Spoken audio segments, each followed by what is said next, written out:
کو کہتے ہیں جو قدیم بنی اسرائیل کی اولاد ہیں۔ دنیا بھر میں یہودیوں کی موجودہ تعداد کا مکمل اندازہ تو نہیں لگایا جا سکتا، تاہم ان کی تعداد 12 سے 14 ملین کے لگ بھگ ہے، جن کی اکثریت امریکہ اور اسرائیل میں رہائش پذیر ہے۔ حالیہ اعداد و شمار کے مطابق دنیا میں 1,44,35,900 یہودی ہیں۔ اسرائیل میں 30 لاکھ، روس میں 26,20,000 اور امریکہ میں 58,70,000 آباد ہیں۔ دنیا میں سب سے زیادہ یہودی نیو یارک شہر میں ہے، جہاں ان کی تعداد 18,30,000 ہے۔ یہودی کی اصطلاح اپنے اندر کثیر مذہبی وظائف اور عقائد کو سمیٹے ہوئے ہے۔ دنیا بھر کی یہودی اپنے وظائف اور عقائد کے لحاظ سے متعدد حصوں میں منقسم ہے۔ ایک تحقیق کے مطابق یہودیوں کی اکثریت خدا پہ یقین نہیں رکھتی اور وہ زیادہ تر لا دین ہیں۔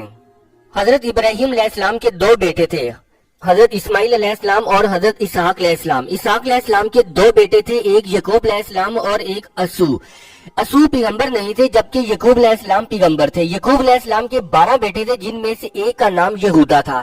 یہودی کا لفظ اسی سے ہے۔ یعقوب کا لقب تھا اسرائیل۔ اسرائیل کا مطلب ہے اللہ کا بندہ، یعنی بنی اسرائیل، یعنی اسرائیل کی اولاد یہودی کہلائے۔ آدم سے لے کر ملاکی تک جتنے بھی انبیاء گزرے، یہودی ان سب کو انبیاء مانتے ہیں۔ یہودی ملاکی کو آخری نبی سمجھتے ہیں اور ملاکی کے بعد جتنے بھی نبی آئے انہیں یہودی نہیں مانتے، اور ابھی تک مسیح کے انتظار میں ہیں۔ ان کے نزدیک مسیح ہی آخری پیغمبر ہوگا۔ اس طرح یہودی توریت کو اللہ کی طرف سے نازل شدہ مانتے ہیں، لیکن انجیل اور قرآن کو نہیں مانتے۔ ملاکی کا ہم آپ کو مختصر تعارف کروا دیتے ہیں۔ ملاکی، جس کے معنی اور مفہوم مختلف حوالوں، زاویوں اور عقیدوں کی روح سے خدا تک پہنچنے میں مددگار یا بعض اوقات خدا کی مدد پہنچانے میں مددگار، جس کا ذکر عہد عتیق عبرانی تنک بیان کیے گئے پیغمبروں کے ضمن میں آتا ہے اور انہیں انبیاء صغرا میں سے گردانا جاتا ہے۔ ملاکی کا تعلق قبیلہ زبلون سے بتایا جاتا ہے اور زمانہ پیدائش یہودی قوم کے سائرس اعظم کی دلائی آزادی یا دی ہوئی آزادی پر ہے۔ ملاکی نہمیہ اور عزرا کے ہم عصر تھے اور ان کا دور نبوت حجی اور ذکریہ کے بعد کا ہے۔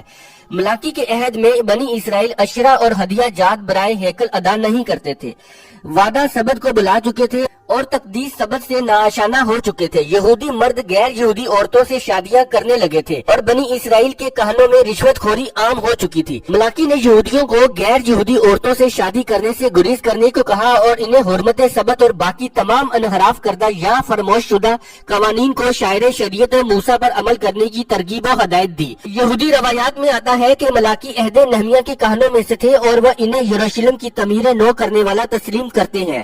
یہودی ملاکی کی کتاب وحی الہی قرار دیتے ہیں۔ ملاکی کی کتاب ایک طویل نظم پر مشتمل ہے۔ ملاکی کا انتقال یروشلم میں ہوا۔ ملاکی کو بہت سے فلسفی علماء اور مفسرین عہد عتیق کا آخری پیغمبر قرار دیتے